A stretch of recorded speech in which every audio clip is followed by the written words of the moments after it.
Hello, ladies and gentlemen. You have made it once again. It is another episode of Pickup Lines. It is the talk show in a car, and we are thrilled to be joined today by someone who has several titles. Again, her business card would be this big.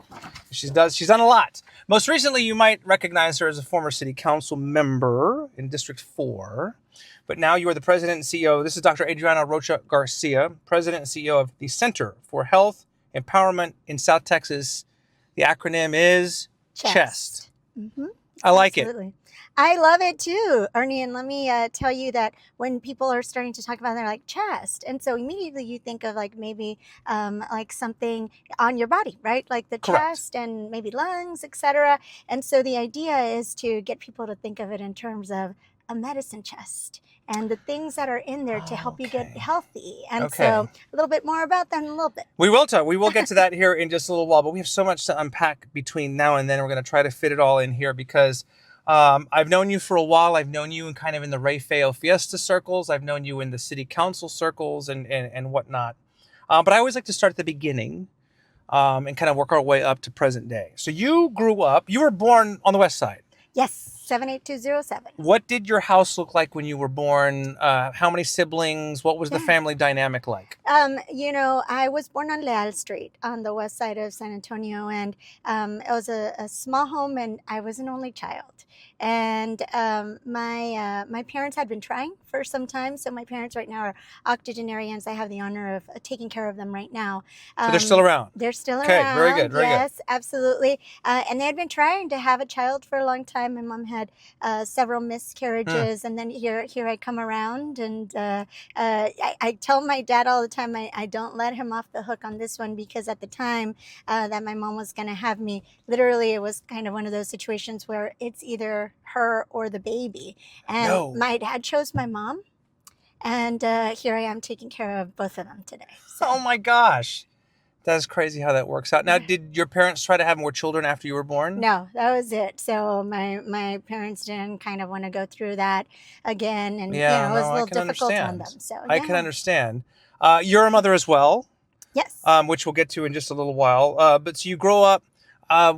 Would you say middle class, a poor kind of setting? I mean, how would you describe kind of just the landscape of your house and what you grew up in? So I grew up poor. And the reason that I say that is because we would, and you've probably heard me say this before, but we would go and recycle cans. And Coke cans, soda cans, beer cans. Beer cans, every type of aluminum can. And I was just so excited to be able to go over to what is now Monterey Metal Recycling still.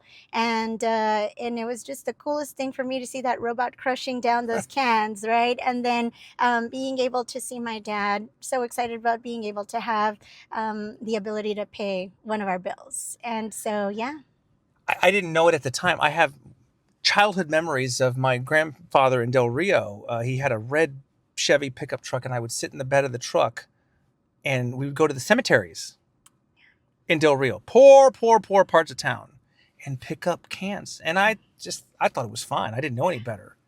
But and you're not getting rich by any means doing that. Yeah, no, absolutely. And, my dad, he did construction all his life.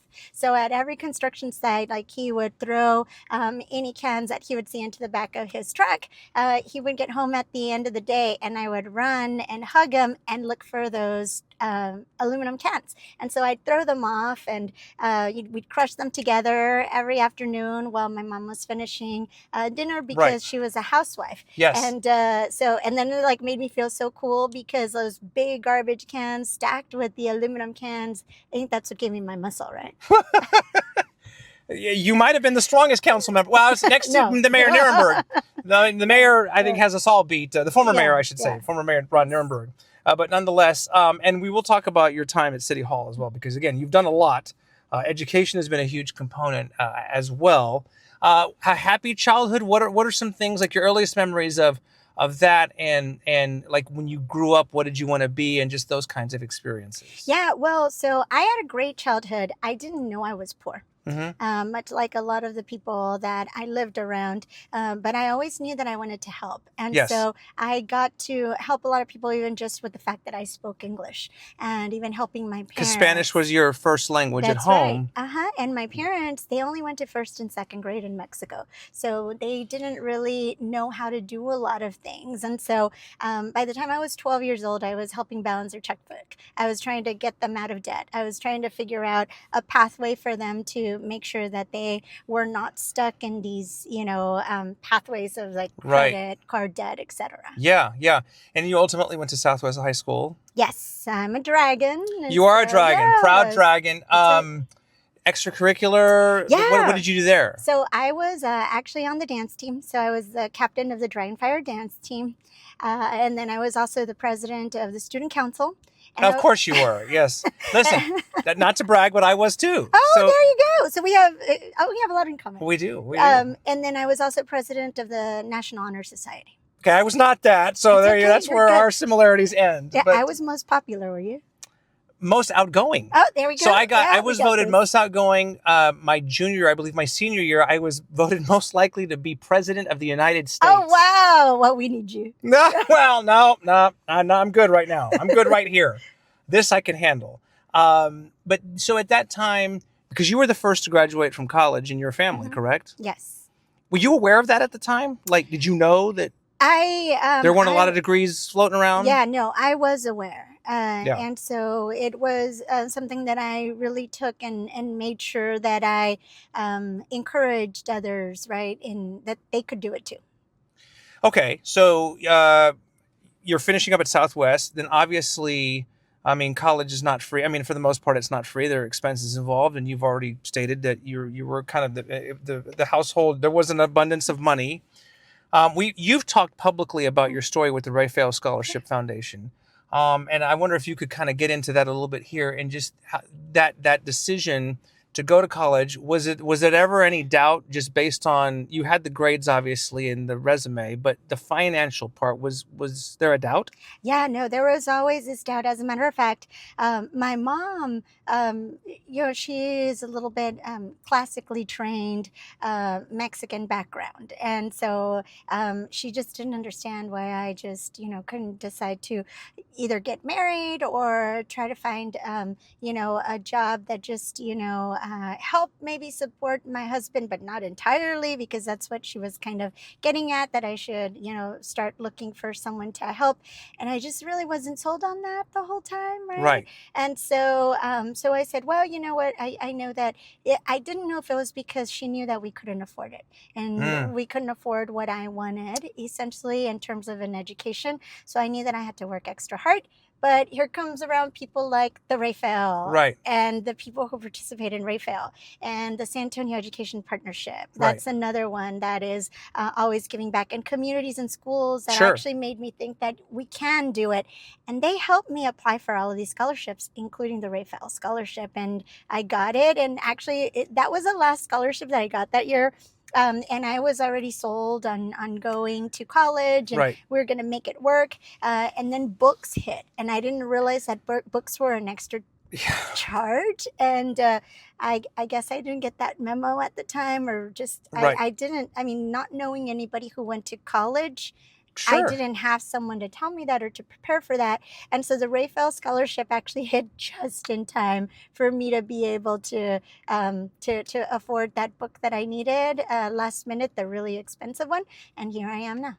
And if not for that, who knows? Yeah, exactly. I might have been borrowing a book, maybe not have made the Yeah. grades that I needed to Yeah. continue getting that academic scholarship, etc. Going back to your mother, and I know she was coming from a loving, great place, but it sounds crazy now to think, oh, mija, just go marry, find you a man, or let's go just do your thing and just, get on with the rest of your life. I mean, but that was not a crazy thing back then. Yeah, no, and I respect my mom. I love her. I honor Yeah. her. That's what she did. Yeah, And yeah. so she worked as a teenager to help out her family, but then she just had the great fortune of meeting my dad, who was an incredible guy. Yeah. And he didn't ask her to work a day in her life after that. God bless him. Yes, and he's still exactly. around. He's still doing his thing. Yes, absolutely. 60-something years. And now, right now, they're at a nursing home because they both have Alzheimer's now. Okay. My dad has stage 7. My mom has stage Oh, 1. goodness, I'm sorry. And so my dad needed a memory care unit already. And so, but they're in there, they're together. They're together. And the nurses are like, oh my gosh, they're so cute together. And, you know, she kind of gets after him sometimes, but then they're back together at lunch. Yes. It's great. I love it. Okay, we're just getting started. Much more to get to here with Dr. Adriana Rocha Garcia. So many great memories and stories to talk about, and a new adventure she's embarking on right now. We'll talk about that coming up here on Pickup Lines. Don't go away.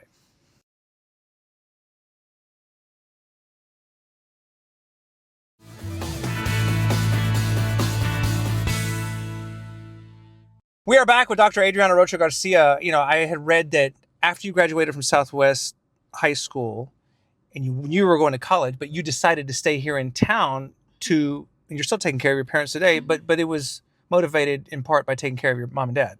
Yes, so I decided to stay here because they needed me, and they needed someone, one, to defend them, right, and two, to just translate even. And so my dad at the time was when he started getting some illnesses, including diabetes. And so he needed a little bit more help. And so I decided to stay in town. And luckily, I was accepted into UIW. And so UIW, was an incredible school. Right. I got to finish my degree in 3 years. And then I went to work there at UIW, and they paid for my master's. So I'm always going to be grateful to UIW because they gave me that opportunity. Yeah. Okay, because we were just talking about how you had to make ends meet and the scholarships and kind of pull it all together and everything. Okay, so you got the bachelor's, then you got the master's, and you still weren't done. I still wasn't done. And it's so funny because my mom, for a little bit of time there, was kind of like, well, when are you going to stop going to school? And so she just, didn't understand what a master's was. And then, like, what do you mean a PhD? And why do you have to go to Austin? And you're a doctor now and all that stuff. Yeah. Yes. And so the day of my graduation at UT Austin, when I got my PhD. So, by the way, my parents were always making sure that I had everything else that I needed, right? My dad worked really hard. So one of the things that I told them, at the end of my PhD, like, I will need this thing called a regalia, right? And if you all want to save up for that and buy it for me, that's if you can do that, I'd be forever grateful. And so they did that. But the day of the graduation, they actually have a Latino graduation where you can go and listen to the commencement speaker in Spanish. They deliver a keynote Spanish. Nice. And so I got there, and everybody else is in black, and my mom freaks out because, like, she's like, "Oh my gosh, why are you wearing this weird dark orange looking thing?" And she is freaking out because I'm wearing the wrong outfit. But it's because mine was the PhD regalia. And forgive me, that's the gown, like yes, the cap, the gown, the funny hat, the hat. Yes. There's the stole or whatever you call it, and everything. Yeah. The cords. Yes. All that, so that's what the regalia. When you say regalia, and you got to pay for that too. Yes, exactly. And those are expensive. Yes. My late mother, God bless her, she got her doctorate in her 50s as well before she passed away. And so I have so much respect for people who go through that process and do all of that. I'm serious. It's unbelievable. So we'll kind of skip a little while ahead and move on to city council, because you were obviously active in the community. You had all the education in the world. You're doing good things. But at what point, do you remember the day when City Hall came into your brain and then you initially decided, yes, I'm going to run for city council? Yeah. So I was involved in the city's ethics review board. Right. And so I got to chair that for a few years. And we were making a presentation to the full city council one day. And it was 2018. And we had been working on this for at least 18 months, probably more. And then one of the council members made an amendment from the dais. And it affected something that, again, we had been working on for so long. Right. And I didn't realize that it could happen like that, right? That things could happen just so quickly because of their ability to maybe make a pitch last minute, right? And that was kind of where I was like, you know what? I need to do this. And my council member at the time was termed out. It was Councilman Ray Saldana from District 4, who's now Who? President CEO of Communities and Schools. That's exactly right. Yes. Coincidence. And so, and my kid had just finished high school, so I knew it was the right time. I had not wanted to miss a baseball game. I had not wanted to miss a mariachi concert, and now he was kind of done. And so I thought it was perfect timing. And now he's a grown man. I know. Yes, exactly. And he helps me out so much with my parents. And you've been a single mother. Yes. How difficult has that been? You know, it's been really difficult in terms of just scheduling. Like when I was going to UT Austin, like I had to drive back and forth. Because you obviously had him young. Yes. So. And so I was working at the time still because I was a mom, so I had to still provide for him. Right. And so he would come with me to UT Austin, and he'd stay right outside my classroom, and he'd do his little homework. And, you know, so that, you know, in and of itself was just extremely difficult. But then also like his bike rides, right? Like I was trying to teach him. I remember distinctly, I was trying to teach him how to ride a bike, and he was a little bit bigger already than me at the time. And so one of the neighbors came over, and he was the one that helped him learn how to ride the bike, right? Yeah. And so, and I was just so grateful that there's just always a whole village around me, and that's why I'm so in love with my community, right? Yeah. Because we all just pitch in and get it done. Okay, so I mean, you're in love with your community, but is there space for another person? Is that something that you would still want to pursue right now? You know, there's space. Yes, absolutely. I think I'd been so busy and like with council and with my parents and, you know, raising my kid. So actually my kid the other day said, "Hey, Mom, you should probably start dating." It was hilarious. And so I was like, "Thank you, Steve, for reminding me," right? And he's like, "Well, you're not on council anymore, so you could probably even get on like dating sites." So I was like, "I don't think I'm going to do that, Steve." So But thank Tinder? you. So, yeah, no. So imagine you're like, "That's my former councilwoman." No. Oh. Yeah, exactly. Wouldn't that be odd? So yeah, no, I'm not ready for that. Well, this isn't necessarily a matchmaking show, but nonetheless, I mean, I would think you would have a lot to offer to someone who might see this, but now we know that it's well. Thanks. Okay. She's on the market. She's not spoken for at the moment here. Okay, so now you served 6 years on the council. I did, yes. You could have done 8, right? I could have done 8, yes. Remind me why you didn't do 8. Well, so a couple of things. One was the terms changed. Right. So from 2 to 4 year terms. And what that meant was that at the end of my 4th 2-year term, should the residents have elected me to serve them again in District 4, there would have had to have been an election. And I'm always trying to figure out like cost savings. And so, and I thought, okay, like, is it really going to be worth it to have another election in the middle of this? Or do I just go for something right now? Yeah. And knowing very well that I've trained that next line, because I'm always earning about a plan B. Yes. And so, so I knew that one day if I got run over by a bus or something would happen to me, there was a few people that I had helped just get ready to take over, and District 4 would have gone on without me. And so I felt that those two things helped me just be prepared and say, okay, let's do this. Right. You did obviously run for mayor earlier this year, and it obviously didn't go the way you wanted. But were you okay with that, or did it take you a little while to kind of get over?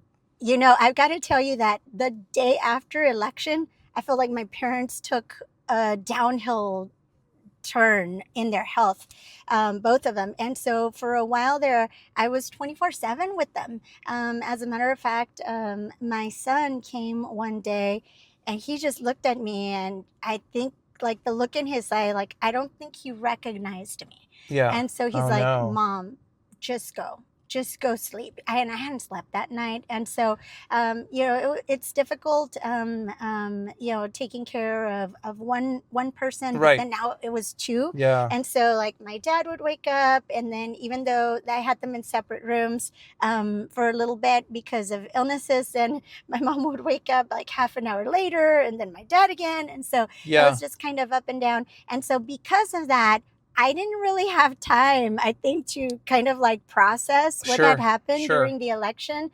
That makes And I sense. just got straight into that. But things always happen to it for a reason, right? And I think totally that agree. next day, right, that next Sunday when that happened, I thought, okay, like maybe this wasn't supposed to happen right now. Okay. Doesn't mean that it won't happen in the future, but wasn't meant to be That's that a day. fantastic tease right there. We'll take a time out really quick and have more here with Dr. Adriana Rocha Garcia. Don't go away. We'll be right back.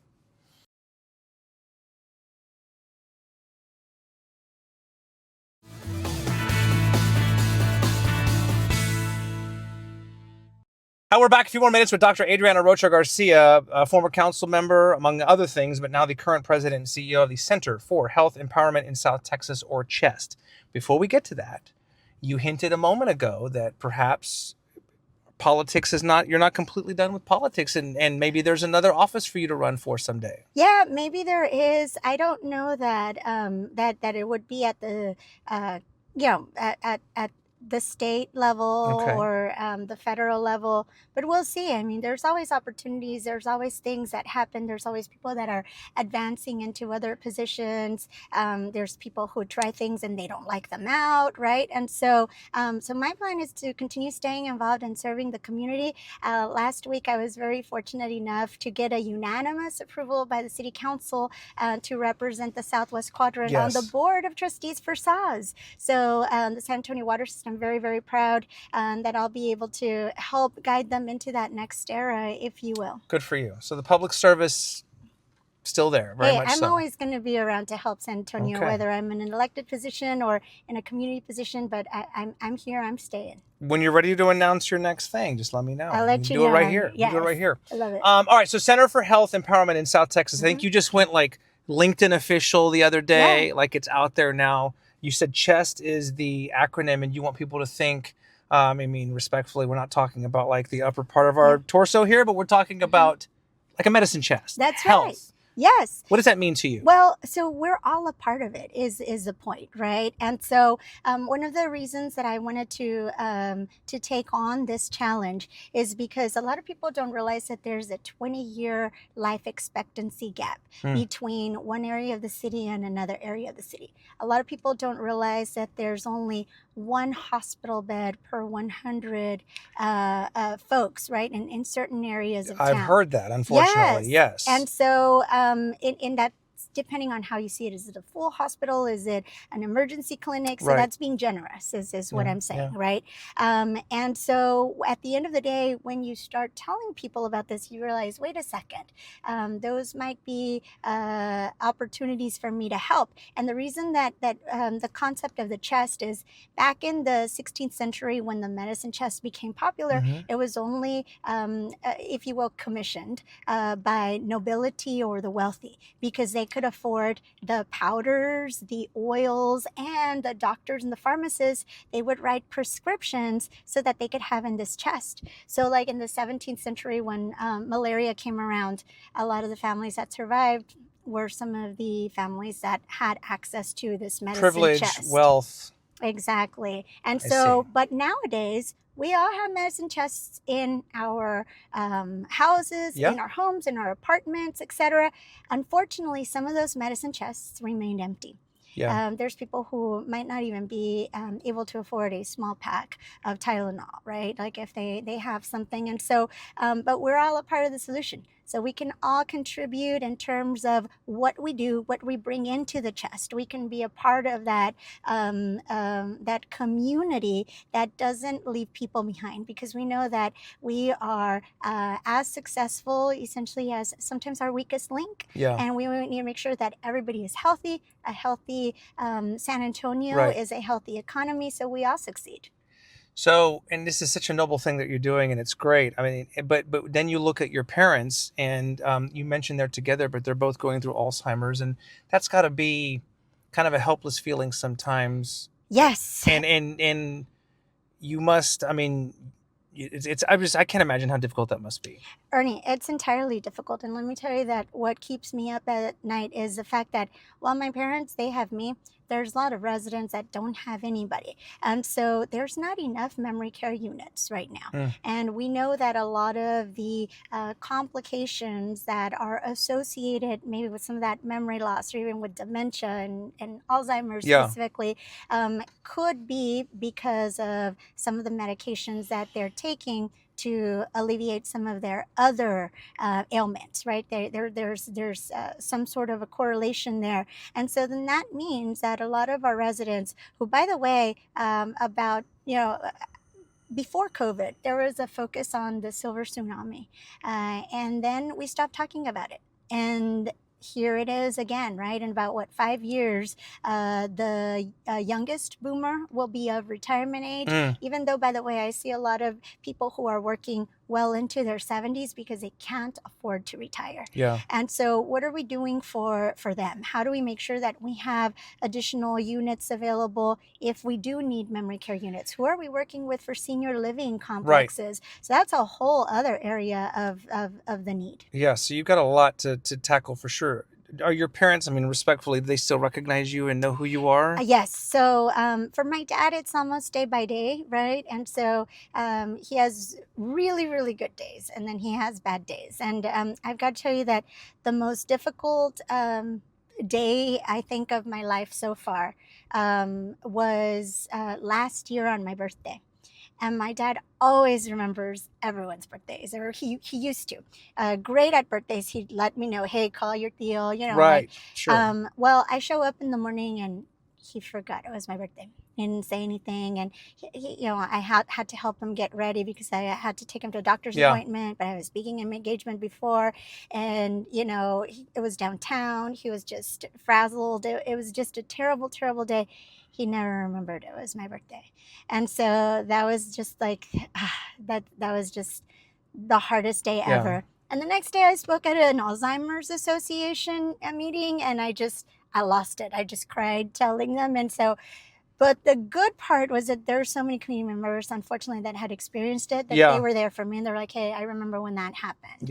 And so, but other than that, yes, they have great days. My mom, like I said, she's stage 1. So it's not as progressed yet. Well, listen, I'm praying for them and sending them positive thoughts, and glad that, if nothing else, they're together. Yes, absolutely. And you said 60 plus years of marriage? Yes, 63. Good for them. Good for them. That's great. Listen, I'm thrilled to visit with you. I know, the council kind of had a changeover here a few months back, and half of it termed out or left, and people were wondering where all of you were going to end up and everything. And now we know you're not leaving town. I'm staying. You're here. One more time, it's the Center for Health Empowerment in South Texas. And I know you've got a website you're setting up and everything. Yes, it's chestsatx.org. chestsatx.org. Well, we will continue to stay in touch, and I wish you all the best, and thank you so much for your time. Thank you, Ernie. It was great. Dr. Adriana Rocha Garcia, the Center for Health Empowerment in South Texas, the president and the CEO, among many other things. There's another episode of Pickup Lines. We'll be back again very, very soon. You never know who will be here in the car, but I'm always grateful for the stories and for the sharing and all of that. So until next time, I'm Ernie Zuniga. We'll see you. Have a great day.